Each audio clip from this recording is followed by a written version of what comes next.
갈라디아서 5장 13절에서 18절까지 저와 여러분이 한 목소리로 읽겠습니다. 13절 시작. 형제들아, 너희가 자유를 위하여 부르심을 입었으나 그러나 그 자유로 육체의 기회를 삼지 말고 오직 사랑으로 서로 종노릇하라.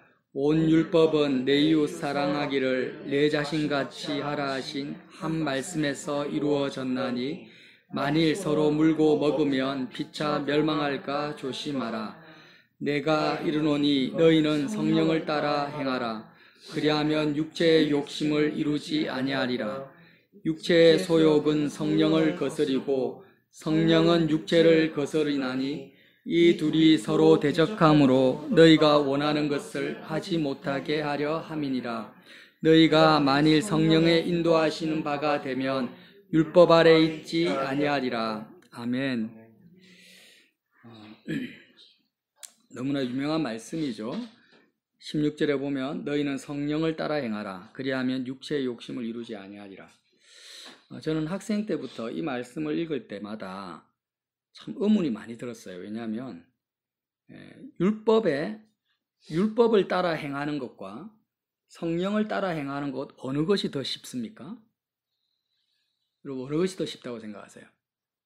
그 행하라 똑같지 않습니까? 우상 숭배하지 마라. 거짓 증거하지 마라. 그 율법이나 성령을 따라 행하라. 이것도 행하라 하니까 계명이잖아요.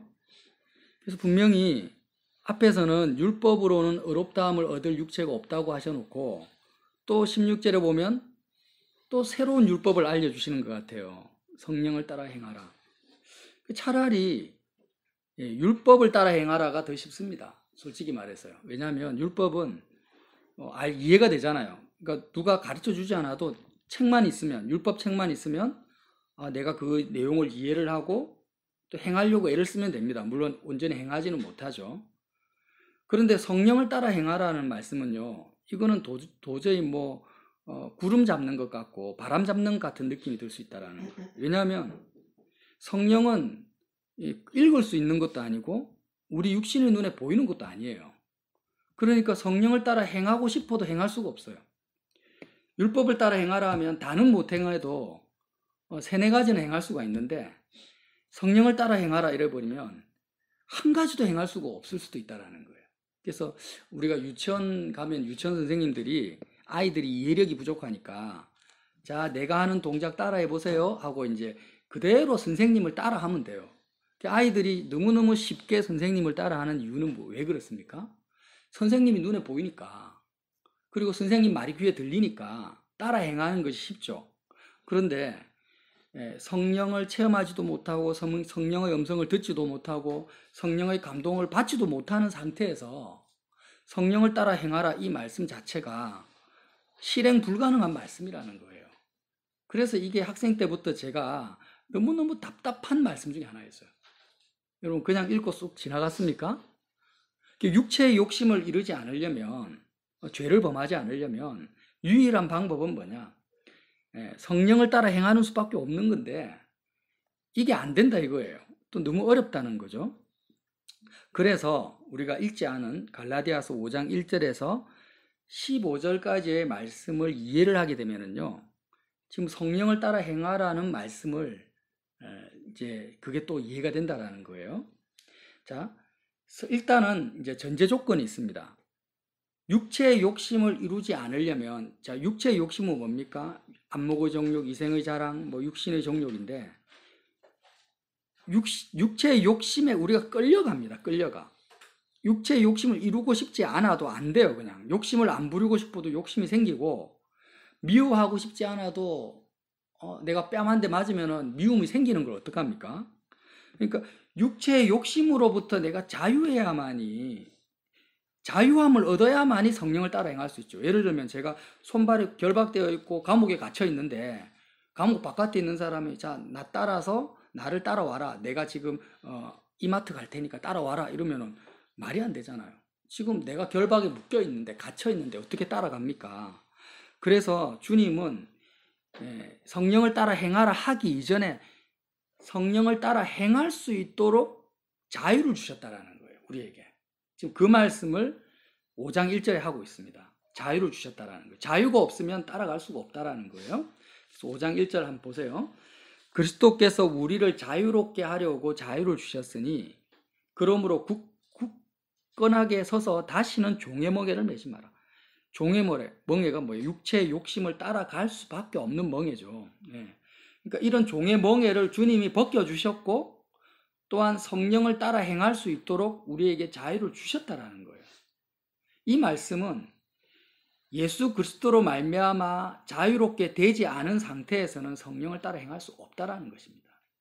전제 조건이 뭐냐면 주님으로 말미암아 진리가 너희를 자유케 하리라는 그 자유를 누리는 사람에게만 해당되는 말씀이 뭐예요?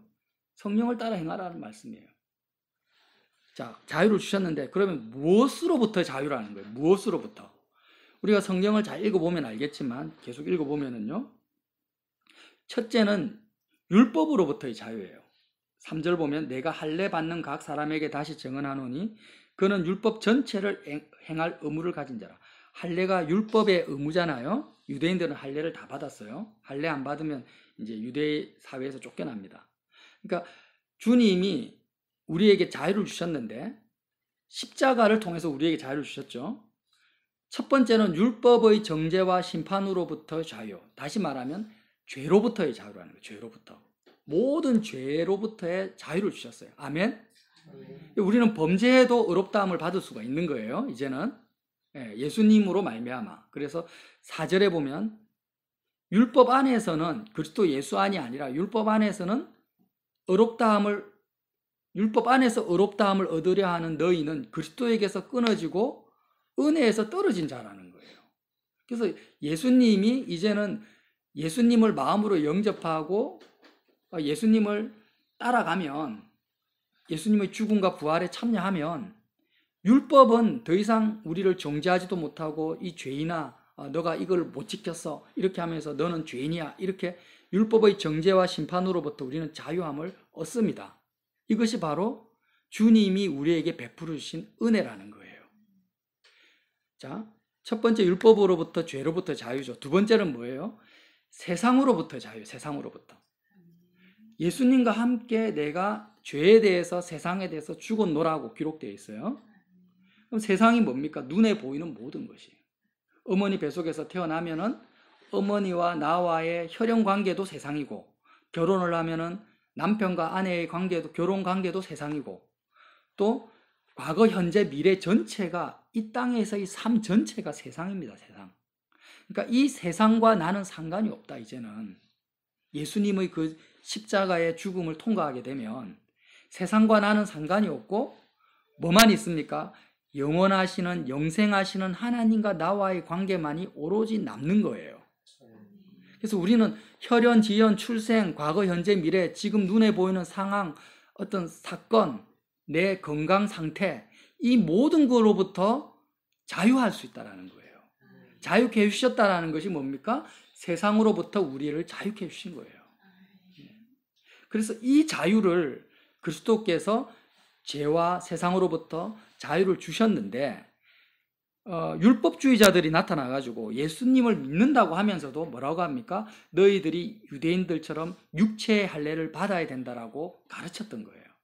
그래서 그거는 다 거짓말이고 잘못된 거다 이렇게 말씀을 하시는 거예요. 6절 보세요. 그리스도 예수 안에서는 할례나 무할례가 효력이 없는 거예요. 율법은 효력이 없어요. 세상의 어떤 것도 효력이 없어요. 나를 얽매일 수 있는 세상 권세는 없다라는 거예요. 효력이 없고 예수 그리스도 안에는 뭐만 효력이 있냐? 밑줄을 그어 보세요. 그리스도 예수 안에는 사랑으로서 역사하는 믿음뿐인 거예요. 사랑으로서 역사하는 믿음만이 효력을 발휘합니다. 자, 이 말씀이 왜 중요하냐면 성령을 따라 행하려고 하니까 반드시 예수님이 우리를 자유케 하시고자 지신 십자가가 나에게 효력을 발휘해야 된다는 거예요.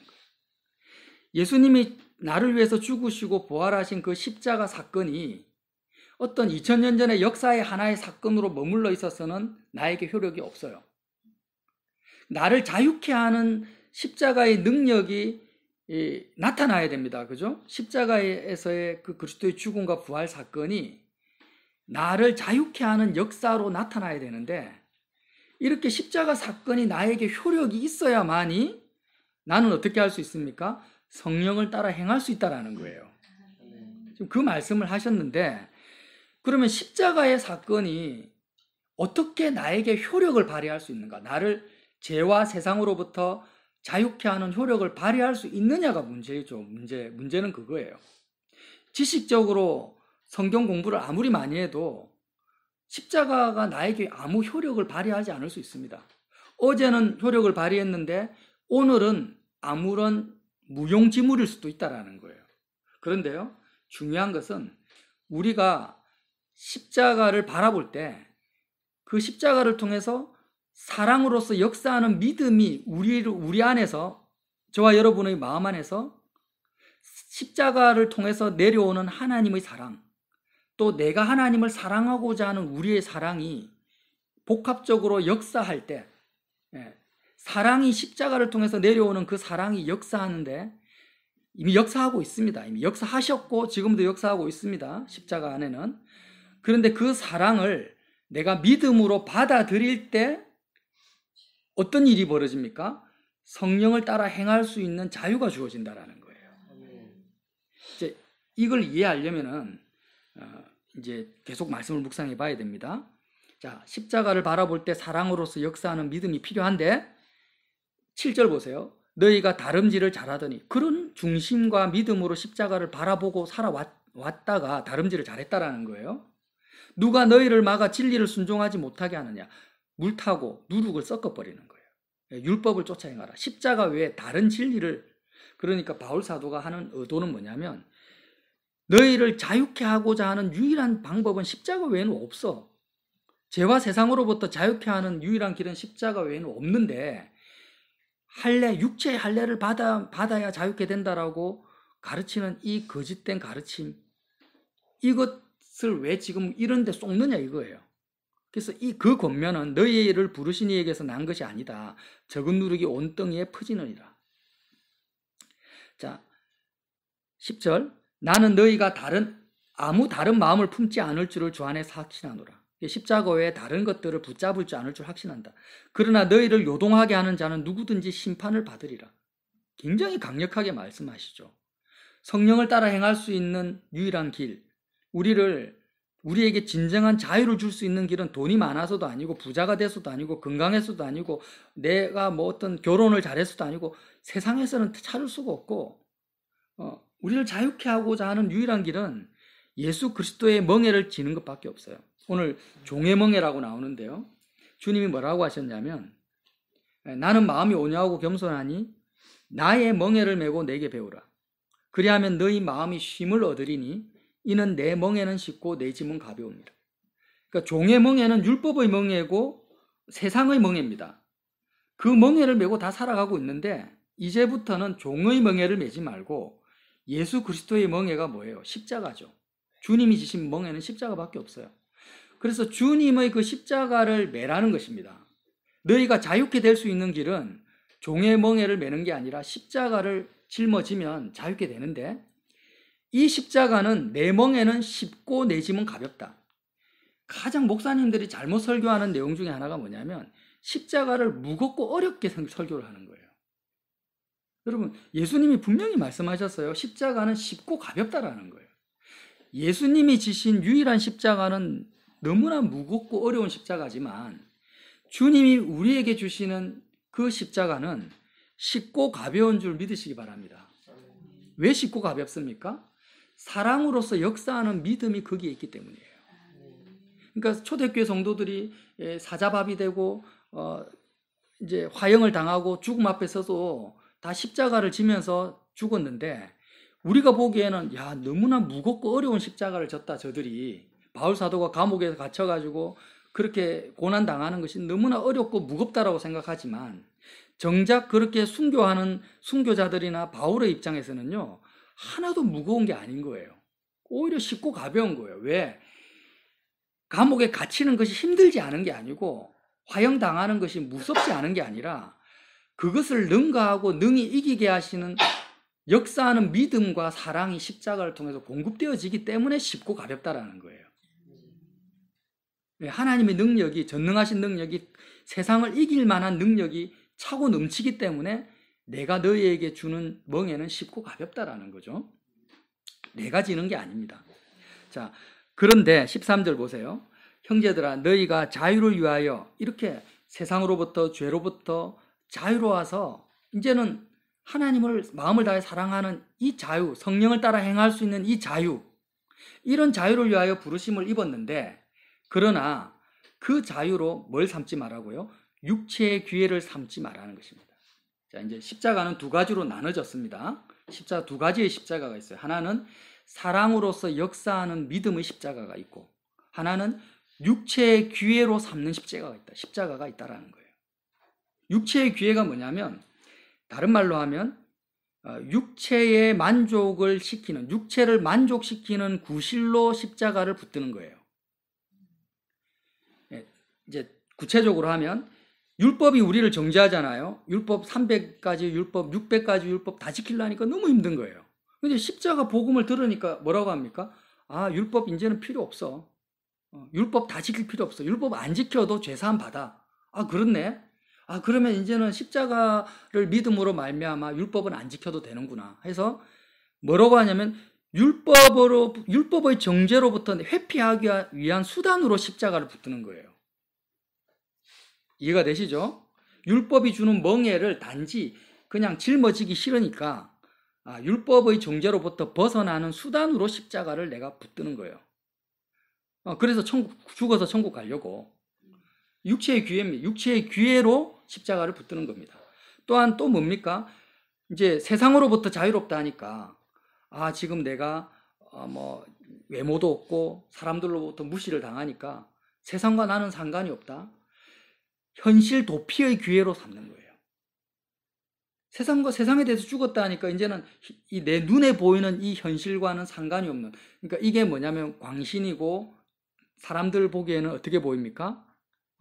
아주 종교 망상처럼 보일 수 있다는 거예요. 이게 육체의 기회입니다. 현실 도피의 수단으로 십자가를 붙들고, 또 하나는 현실 극복의 수단으로 봐요. 주님이 십자가에서 이렇게 죽으실 만큼 나를 사랑해 주셨다면서요. 그런데 내가 지금 사업이 안 되네요. 그렇게 사랑한다면 나 사업 좀 잘 되게 해주세요. 이런 식으로 하는 거예요. 하나님이 독생자 예수님을 아끼지 아니하고 나를 위해서 죽이실 정도로 그렇게 나를 사랑하시면 내가 이 땅에서 부귀영화를 누릴 수 있도록 하나님 사랑을 마음껏 부어주세요. 그러니까 어떤 사람은 현실 도피의 수단으로 십자가를 붙들고, 어떤 사람은 현실 극복의 수단, 이 땅에서의 잘 먹고 잘 사는 수단으로. 그래서 제가 어떤 유튜브를 보다가 어떤 목사님 설교가요, 참 내용은 안 들었는데 설교 제목이 제 마음에 딱 와닿대요. 설교 제목이 뭐였냐면, 예수의 죽음을 파는 장사꾼들아. 설교 제목이 예수의 죽음을 파는 장사꾼들아. 목사님들이나 선교사들이 이 땅에서 자신의 입지를 확보하고 이 땅에서 많은 세상의 그 복을 누리기 위해서 뭘 팝니까? 십자가를 파는 거예요.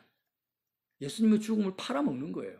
이만희가 잘못된 장막 성전 교리를 가지고 그 잘못된 교리로 자기 이 땅에서의 부귀영화를 누리잖아요. 그것처럼 그리스도인들이 뭘 팝니까? 십자가의 죽음을 가지고 하나님과 거래를 하는 거예요.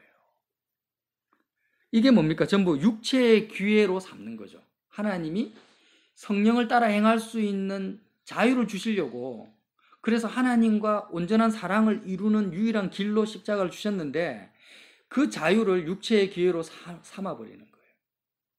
그래서 이렇게 하지 말고 오직 사랑으로 서로 종노릇하라. 온 율법은 내 이웃 사랑하기를 내 자신같이 하라 하신 한 말씀에 이루어졌나니, 만일 서로 물고 먹으면 피차 멸망할까 조심하라. 사실 하나님을 사랑하는 것과 이웃 사랑하는 것이 같은 거거든요. 정말 내가 세상에 대해서 죽어버리고 마음을 다해서 하나님을 사랑하게 되면은 내 이웃을 향한 하나님의 사랑이 내 마음속에 공급되어집니다. 그 말씀이죠.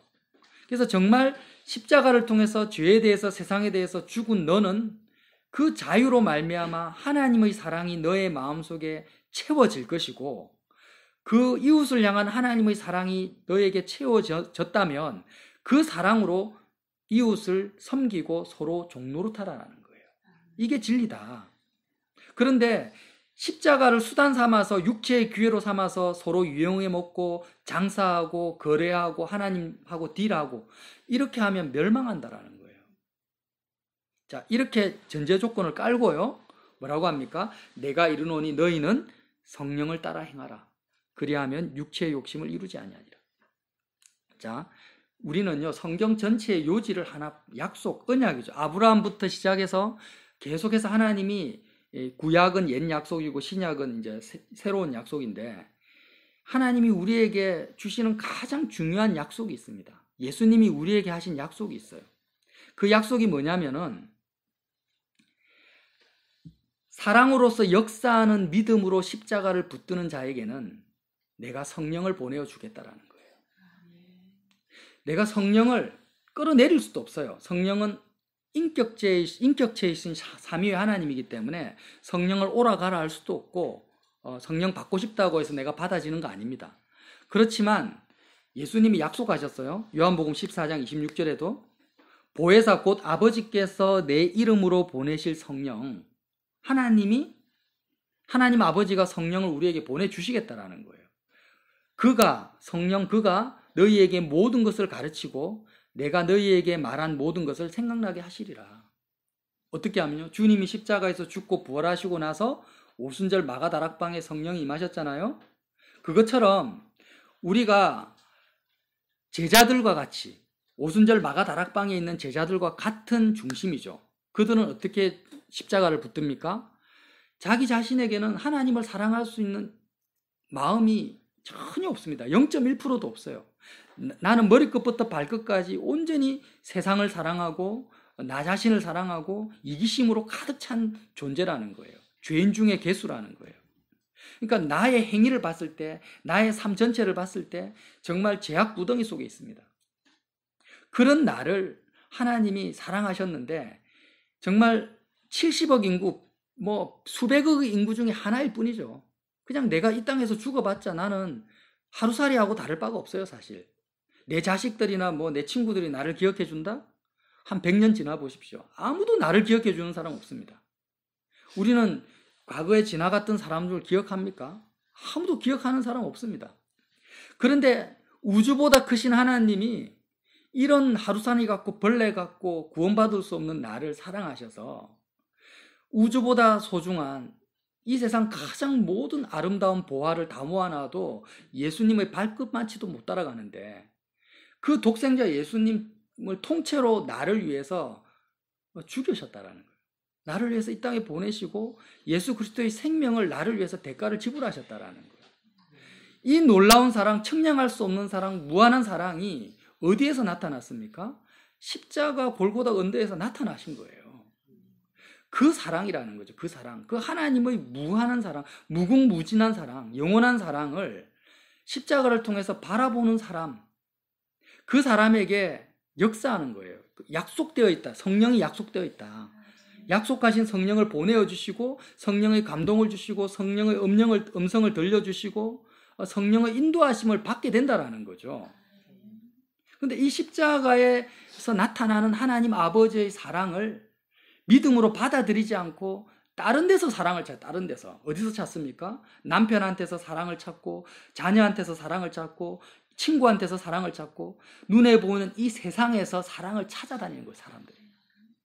십자가에서 하나님의 사랑을 찾을 생각도 안 하고 거기에는 관심도 없어요. 누가 나한테 뭐 잘해주냐 못해주냐 섭섭하다 안 섭섭하다 나는 10개를 잘해주는데 1개도 안 해주냐 하면서 눈에 보이는 사람들한테 자식한테 애인한테 그렇게 하나님 사랑 다 제껴버리고 세상에서 사랑을 찾고 찾는데 찾아지지도 않고 찾아봤자 낙심과 절망과 배신밖에 없는 거예요. 그래서 주님이 이제는 딴 데서 사랑을 찾지 마라. 딴 데서 찾지 말고 십자가에서 지금 부어지고 있는 그 측량할 수 없는 하나님의 사랑을 한번 관심을 가지고 바라보라는 거예요. 그걸 바라보고 묵상할 때 그 사랑이 얼마나 끝도 없고 한도 없고 하늘보다 높고 바다보다 넓다라는 겁니다. 그 사랑 앞에 깊숙하게 잠길 때 역사하는 거예요. 역사. 뭐가 역사합니까? 믿음이 역사하는 거예요. 하나님의 사랑이 나의 세상 사랑을 죽여버립니다. 그 유월절 어린 양이 오셨는데 출애굽기에 보면은 유월절 어린 양이 십자가에서 죽으셨죠. 어린 양 대신 예수님이. 그런데 유월절 날 누가 죽습니까? 애굽에 있는 모든 장자가 다 죽어버려요. 장자가 상징하는 것이 뭐라고요? 이 땅에서 내가 사랑하는 첫 번째 대상을 말하는 거예요.